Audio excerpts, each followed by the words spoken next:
Yesu ashimwe bene data, muraho neza. Nongeye kubahereza ikaze mu mwanya w'ijambo ry'Imana. Reka tubanze dusenge. Mana nziza y'urukundo rwinshi, tunejejwe n'umwanya duhaye kumva ijambo ryawe. Nyemerera Mwuka wera dufashe guhishurirwa icyo watugeneye, zitanatubashije gushyira mu ngiro icyo wadutumyeho. Tubisabye Imana twizeye mu izina rya Yesu Kristo. Amen. Uyu ni umunsi wa gatatu tuganira ijambo ry'Imana rijyanye n'ihumure no guhumuriza imitima. Kuri uyu munsi rero turasoma ijambo ry'Imana dusanga mu rwandiko rwa mbere Pawulo yandikiye Abatesalonike. Turasoma ibice 4 umurongo wa 13 kugeza ku wa 14. Abatesalonike ba mbere 4:13 urahitse ngo: ariko bene data, ntidushaka ko mutamenya iby'abasinziriye, mutababara nk'abandi badafite ibyiringiro. 14 ubwo twemeye yuko Yesu yapfuye akazuka, aba ariko twizera yuko Imana izazanana na Yesu abasinziriye muri we. Imana yacu itugirire neza. Turacyari ku ihumure. Kimwe mu bintu bihumuriza imitima ni uko hariho no kuzuka, ubuzima bushya bw'abacu twabuze tukibakunda bapfiriye muri Yesu Kristo. Imana yazuye Kristo izanatuzurira abacu twabuze tukibakunda. Ntituzabana nabo aha ku isi ukundi, yego, ariko tuzaba mu ijuru, niho tuzabana nabo ubuziraherezo, utongera gutandukana. Aho niho tuzaba tutakibabara ukundi. Imana yacu itugirire neza. Mu by'ubu buzima yego twatandukanye nabo, ntabwo tuzongera kubabona mu buzima bw'aha ku isi, ariko hari ubundi buzima tuzababonamo bwo mu ijuru, ubuzima butababara, ubuzima butarwara, ubuzima butarimo kwangwa no guhangayika, ahubwo ubuzima burimo umunezero w'iteka ryose. Mwifurije kuzaba muri ubwo buzima bushya, mwifurije kuzaba muri ubu buzima bwo hanyuma y'ubu ngubu. Imana yacu itugirire neza.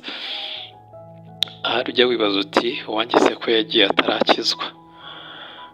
Ni ikibazo buri muntu wese yakibaza, wenda bitewe n'ubuhamya bw'icyo gihe, ariko ibyo ntitwari dukwiriye kubitindaho, kuko iby'imanza n'Imana ibimenya. Imana niyica imanza. None se ntiwibuke ibya wa mugabo wabambanywe na Yesu Kristo, ngo barinze bamushyira ku musaraba akitwa igisambo, ariko ngo yitegereze ibya Yesu Kristo, aramubwira ati uri umwana w'Imana.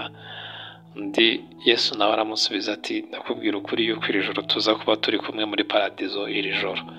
Ntabwo byatwaye umwanya munini, ntibyasabye ngo ajye muri penetensiya, ntibyasabye ngo ajye kubatizwa cyangwa se kwiga inyigisho z'umubatizo. Oya, ako kanya yarizeye arakizwa. Hariho abantu rero bandi buriya wenyine byagarukiyeho ibisa bityo, ahubwo hari abandi bantu benshi bagiye babona ijuru ku munota wabo wa nyuma. Kuko ikiduhesha kubona ijuru ni ukwizera Yesu Kristo, tugatera umugongo inzira y'ikibi. Umuntu ashobora kuba yarakira imbuto y'ijambo ry'Imana akayigendana muri we, agakomeza agakora amafuti, ariko ya mbuto y'ijambo ry'Imana iri muri we yarakoze akazi gakomeye. Ku munota wa nyuma rero agiye gutaha, akibuka ibya rya jambo yigeze kumva wenda atanabishaka, hanyuma akizera ko rishobora kumuhindurira ubuzima, rishobora kumukura mu cyerekezo kibi cy'umwijima rikamuzana mu cyerekezo cy'ubugingo. By'umwihariko rero mu bihe by'umubabaro, umuntu arushaho gushyira umutima we ku Mana. Ntawamenya rero, wabona yaragiye amaze kugira umwanya wo kwizuza n'Imana. Ibyo rwose ntabwo twari dukwiriye kubitindaho. Imana yacu itugirire neza. Ahubwo icyo twebwe dukwiriye kwitaho cyane ni icy'ubugingo bwacu, kugira ngo niba barapfiriye muri Kristo Yesu, tuzahure nabo mu gihugu cyo mu ijoro. Ibitureba twebwe ni ukunoza ibyacu tukabitunganya, tukiringira yuko abacu twabuze tubakunda tuzahura nabo mu gihugu cyo mu ijoro. Twizeye yuko ahari wenda ku maherezo yabo ya nyuma bagize umwanya wo kwizuza n'Imana. Ibyo guca imanza byo si ibyacu, ni iby'Imana. Imana yacu itugirire neza. Humura, Imana yacu iguhaze ihumure.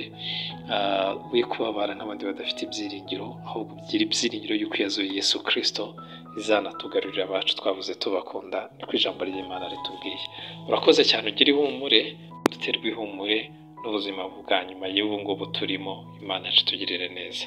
Hanyuma wikomeze mu kuba muri Kristo Yesu, kuko ari byo bizaduhesha kuba mu ijuru, kumwizera tukagenda nk'uko ashaka. Urakoze cyane, Yesu aduhana umugisha.